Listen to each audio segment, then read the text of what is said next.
Alors ici, nous sommes sur une base de loisirs, la base de loisirs de l'Héripoz en Normandie. Et les oiseaux se sont habitués à l'homme, c'est-à-dire qu'on les approche beaucoup plus facilement qu'ailleurs.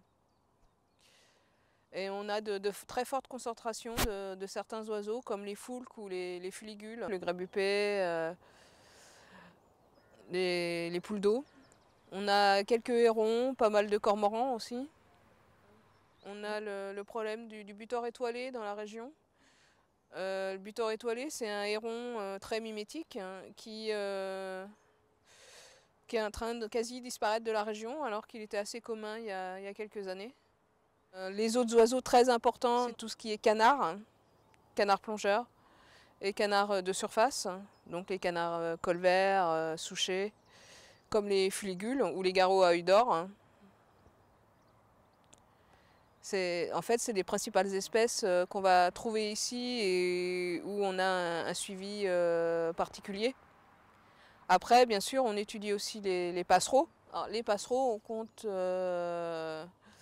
un peu tout, mais on met l'accent sur déjà les passereaux des roselières, hein, c'est-à-dire les phragmites des joncs, les rousserolles. On compte aussi les rapaces, le balbuzard pêcheur, l'été le faucon au brot, qui est un rapace qui chasse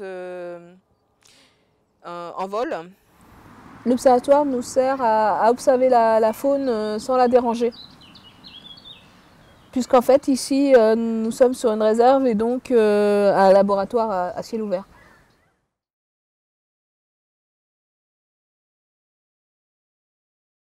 Devant nous on peut voir la colonie de grands cormorans.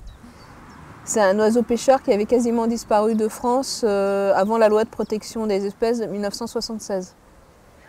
En réalité, au niveau continental, il n'en restait qu'en Normandie. C'est pour ça que c'est devenu l'emblème. Donc c'est un oiseau qui est colonial. Donc il y a de nombreux nids où il niche.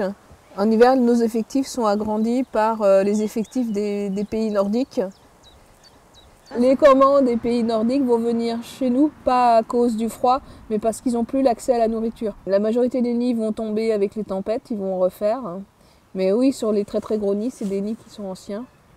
Les petits, on dit qu'ils sont nidicoles, c'est-à-dire qu'ils vont rester au nid jusqu'à l'envol.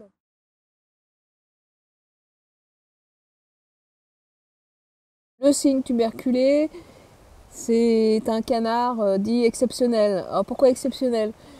Parce que comme tous les canards, il a le bec plat et les pattes palmées.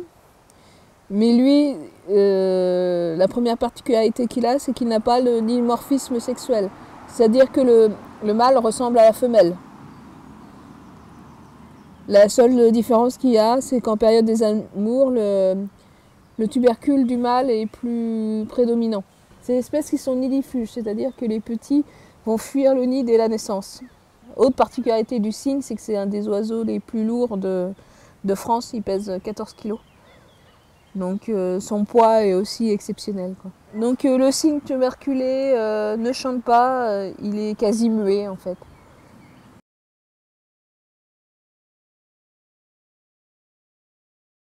Donc après nous voyons des foulques, macroules.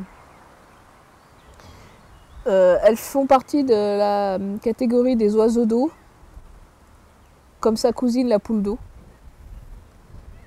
Alors, comment on différencie une foulque d'une poule d'eau? Tout simplement, la foulque a un corps qui est plus massif et surtout le bec blanc, alors que la poule d'eau est plus sportive avec le bec rouge. On trouvera plus des foulques sur des plans d'eau comme ici, où il n'y a pas d'eau courante, donc de l'eau stagnante, alors que la poule d'eau aime l'eau courante, comme les rivières, les torrents, des choses comme ça.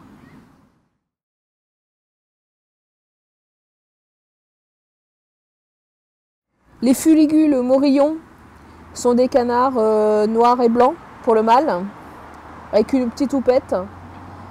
Alors comme tous les canards, il y a un fort dimorphisme sexuel et donc la femelle est marron, alors que le mâle a des couleurs très tranchées. Donc c'est des canards dits plongeurs. À la différence des autres canards, ils vont avoir les pattes qui sont très en arrière pour pouvoir les propulser sous l'eau. Et ils vont aller se nourrir principalement d'algues et d'herbes au fond de l'eau, mais ils adorent aussi les moules d'eau douce.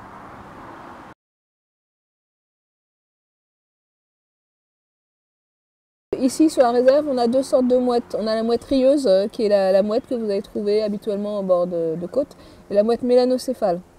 Alors la mouette rieuse, elle a un capuchon, le capuchon c'est le haut de la tête, qui est marron. Alors que la mouette mélanocéphale va avoir le haut de la tête noir corbeau et les pattes et le bec rouge sang. Une autre particularité pour les différencier, c'est que la mouette rieuse, quand elle vole, elle a le bout des ailes noires, alors que la mouette mélanocéphale, c'est tout blanc. La mouette mélanocéphale, elle, c'est une mouette qui est méditerranéenne. Et donc, on est l'unique colonie normande de cette espèce. On fait tous les ans des chantiers sur les îlots afin qu'elle puisse se reproduire avec sa cousine, la mouette rieuse.